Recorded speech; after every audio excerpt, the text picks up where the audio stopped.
मैत्रिणींनो, आज आपण बघणार आहेत पुढचा गळा, कटोरीचा पुढचा गळा जर छोटा झाला तर काय करायचं आणि कसे बदल करायचे ते बघा।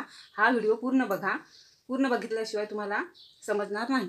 तर काय करायचं बघा, आपला हा गळा आहे ना, हा 34ला आपला किती यायला पाहिजे बघा। मी गळा मोजताना अशी मोजते, हा आला 7.5 इंच। हा गळा परफेक्ट होतो।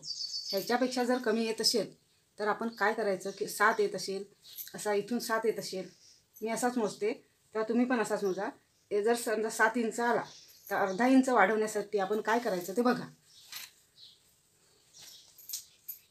मैत्रिणींनो, आपला हा फ्रंट असतो ना, आता हा माझा बरोबर आहे फ्रंट, पण तुमचा जर कमी होत असेल तर कुठे वाढवायचा अर्धा इंच, तर तुम्ही इथून असा इथे पण वाढवू शकता, इथे वाढवू शकता बरोबर, किंवा तुम्ही वरती पण वाढवू शकता अर्धा इंच।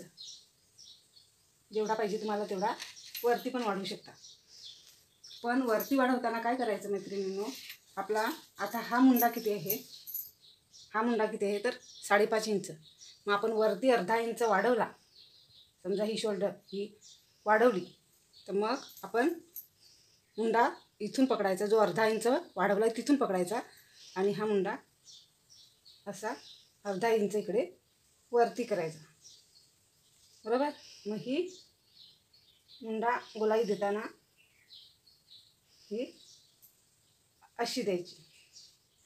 जर वरती वाढवला तर मग इकडे पण अर्धा इंच वरती वाढवायला लागतं बरोबर। नंतर मग मैत्रिणींना तुम्ही काय बोलते का आम्ही कटोरी माप वाढवू, पण कटोरीचं हे जे आता हे माझं किती आहे कटोरी तर माप हे 4 इंच आहे।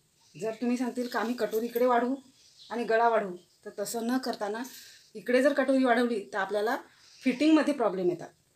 फिटिंगमध्ये प्रॉब्लेम येतात म्हणजे कसे प्रॉब्लेम येतात ते बघा। तर मैत्रिणींनो, आपण जर मी जर कटोरीचं माप हे 4 इंच इथे आलं आहे ना, 4 इंच, तर मग मी 4.5 इंच करून घेतलं असतं।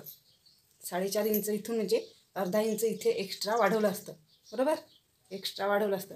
मग तुम्ही सांगतील गळा वाढतो, पण तसं ही कटोरीचं जर माप इकडे वाढवलं तर आपल्याला फिटिंग देताना मग आपली फिटिंग अर्धा इंच पुढे येते बरोबर। पुढे आल्यावर आपल्याला शिलाई मारताना, आता ह्या शिलाई बघा सरळ आल्यात ना, ह्या शिलाई सरळ आल्यात। मग आपण कटोरीचं जर टोक इकडे वाढवलं, कटिंग करताना कटोरीचं गळा वाढण्यासाठी कटोरीचं टोक जर इकडे वाढवलं तर आपला ही पॉईंट इथे येतो 8.5चा। मग आपल्याला आपल्या शिलाई अशा क्रॉस जातात।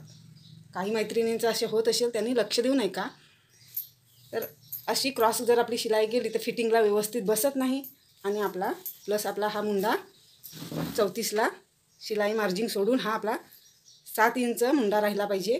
तर ही शिलाई जर वाकडी तिरकी आली तर आपला 6.5चाच मुंडा राहतो, म्हणजे हे ब्लाऊज मुंड्यात पण बसणार नाही आणि फिटिंगला पण येणार नाही। म्हणून मैत्रिणींनो, कटोरी न वाढवता आपण मुंड्याच्या वरती वाढवू शकतो किंवा इथे वाढवू शकतो। बघा मैत्रिणींनो, जर दुसरा एक तुम्हाला वाटलं का आपण इथे गळा वाढवून घेऊ असा इकडनं असा वाढवून घेऊ किंवा खोल करू, तर आपण खोल केला ना तर गळा तर मोठा होतोच, पण हा आपला छातीच्या भागाकडे खाली उतरतो आणि छातीचा पुढचा भाग दिसण्याची शक्यता जास्त असते। मैत्रिणींनो, मी जी गळ्याविषयी माहिती दिली ती तुम्हाला समजली असेल तर कमेंट करा, लाईक करा आणि सबस्क्राईब करा।